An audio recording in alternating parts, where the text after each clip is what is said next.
Welcome to The Explainer. Today, we're jumping straight into one of the most profound, deeply mechanical teachings found anywhere in the Zohar. We are talking about spiritual vision, the crushing, heavy weight of exile, and the ultimate mechanism of our redemption. If you have ever felt like you're navigating your life with a degraded sense of spiritual awareness, like you're just not seeing the whole picture, you are absolutely going to find this explainer fascinating. We are diving deep into Parshat Vayechi to unpack exactly how ancient mysticism describes the loss and the spectacular, high-definition return of our true sight.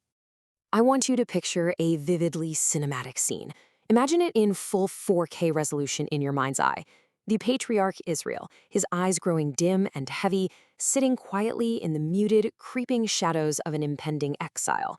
The vibrant, luminous colors of the world are slowly fading into a dull, heavy gray. The Zohar drops this ancient verse, and the eyes of Israel were heavy from age.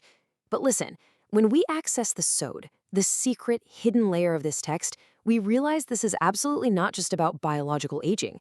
No, this verse is setting the stage for a massive structural system analysis of the human soul. It's literally the blueprint for what happens to our collective spiritual perception when our system gets distanced from its power source. Okay, let's dive into this roadmap so you know exactly where we're heading. First, the shadows of exile. Then, system failure, degraded sensors. After that, navigating the dark levels, followed by the math of concealment. Then we hit the firmware upgrade, divine ruach, and finally, true sight restored. Part 1. The shadows of exile, the dimming of perception. So the Zohar describes the state of being in galut, or exile, not merely as a physical displacement. It's much worse than that. It is a catastrophic loss of spiritual visibility. When we talk about exile in this context, we're talking about a state where the Shekhinah, the manifest divine presence, becomes completely concealed from our sight. Because Israel was scattered among the nations, their spiritual eyes literally lost the bandwidth to perceive the Shekhinah. Think of it as massive, system-wide signal degradation. The physical world around them didn't change its shape, right? The mountains were still mountains. But the high-resolution spiritual data overlay that used to map perfectly onto reality, it just vanished into the shadows. The input became completely scrambled. Moving on to part 2, system failure, degraded sensors. To really decode this ancient sod, it helps to look at it mechanically. Think of the human soul in exile as a wildly advanced, high-tech piece of machinery operating with severely degraded sensors. It's a system suffering from centuries of long-term compounding interference. We have incredibly low signal visibility. The core hardware of the soul? It's still totally intact. But the input module is failing miserably. We are desperately in need of an upgraded input module to process the reality of the world correctly. And this brilliantly illustrates exactly how this cascading failure hits the Sephirotic system. It's a complete domino effect. First, Binah, our deep inner understanding and processing power, is dimmed. We essentially lose the deep context of why things are happening in our lives. Because of that, Tiferet, which is our center of vision and harmony, becomes clouded. We can no longer see the overarching beauty or truth clearly. Once vision drops, Yesod, the vital channel of transmission, gets blocked. The signals simply cannot get through the noise. And finally, Malchut, which represents the Shekinah and the actual manifestation of the divine in our world, goes entirely concealed and offline. The whole spiritual interface is just down. Part 3. Navigating the dark levels. Now, how do different generations relate to this exact same mechanical failure? Let's look through 2 different modern lenses. First, there's the cosmic engineering version. This perspective sees the situation as an incredibly complex system operating with degraded sensors, patiently waiting for a complete firmware upgrade that will ultimately restore high-fidelity signal detection and full system awareness. It's a pure hardware-software fix.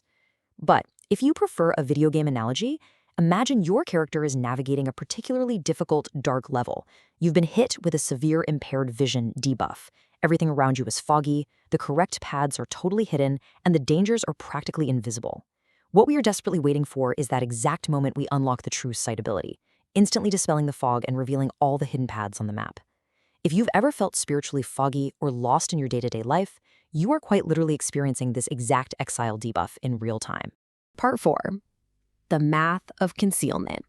Let's shift for a second to the specific Kabbalistic variables, the actual math that governs the system's failure and its ultimate restoration. First up is the number 2. This represents the strictly binary states of this entire spiritual framework. Think about it. You are either in state 0, which is the total crushing concealment and blindness of exile, or you are in state 1, the ultimate revelation and blinding light of redemption. When it comes to this level of true sight, there really is no middle ground. Next is the number 7. 7 signifies the harsh cycles of exile.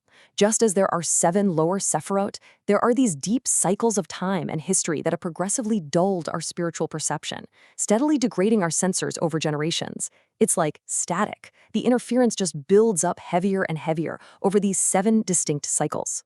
And finally, the number 10. 10 represents the complete, flawless, high-resolution restoration of spiritual vision across all 10 Sephirotic of the system. When this spiritual system finally comes back online, it doesn't just restore a few basic, lower functions. No, it is a complete 10 out of 10 structural reboot of your entire spiritual awareness.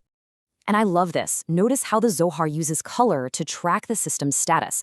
The entire interface shifts drastically from red to white. Red represents din, strict judgment, severe restriction, and the heavy, suffocating concealment of exile. It's literally the flashing red warning light of a degraded system screaming that something is wrong. But the eventual restoration shifts everything to a pure, blinding white.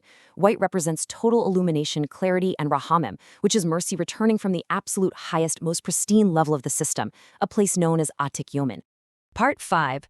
The Firmware Upgrade. Divine Ruach. So, this brings us to the absolute turning point of the explainer. How do we actually fix this? We need a massive upgrade to bring everything back online. The secret is an injection of divine ruach, or divine spirit. It happens in an exact sequence. Step 1 hits Chokmah, providing a sudden, brilliant flash of renewed insight. But here's the catch. This isn't something we generate ourselves. Step 2 reveals that this is a profound gift from Keter, the highest, most hidden crown of the system, descending strictly from above. It acts like pure, radiant light entering those heavy eyes, clearing out the centuries of static and interference step by step.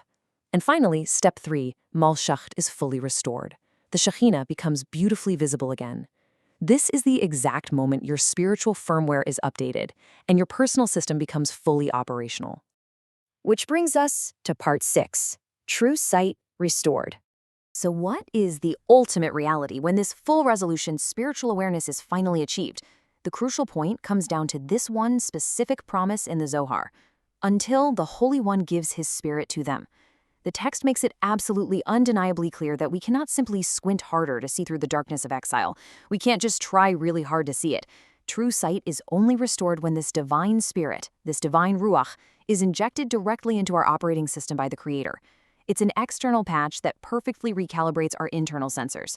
The heavy, muted shadows finally lift. A radiant ruach descends, totally replacing the flashing red warning lights of judgment with the pure, glowing white light of full-resolution awareness. The Shekinah is visible once more, and our system is perfectly online. But this incredible ancient mechanic leaves us with a deeply provocative question. If true sight requires an external upgrade from the Creator, what exactly are you doing today to position your sensors to receive that signal when it drops? Think about that. Thank you for joining us for this complete journey through the Pardes. We hope these ancient truths help you and your family improve your own dimensions this week. If you enjoyed this full chapter deep dive, please like, subscribe, and share which part of the journey touched your soul in the comments. We'll see you in the next chapter.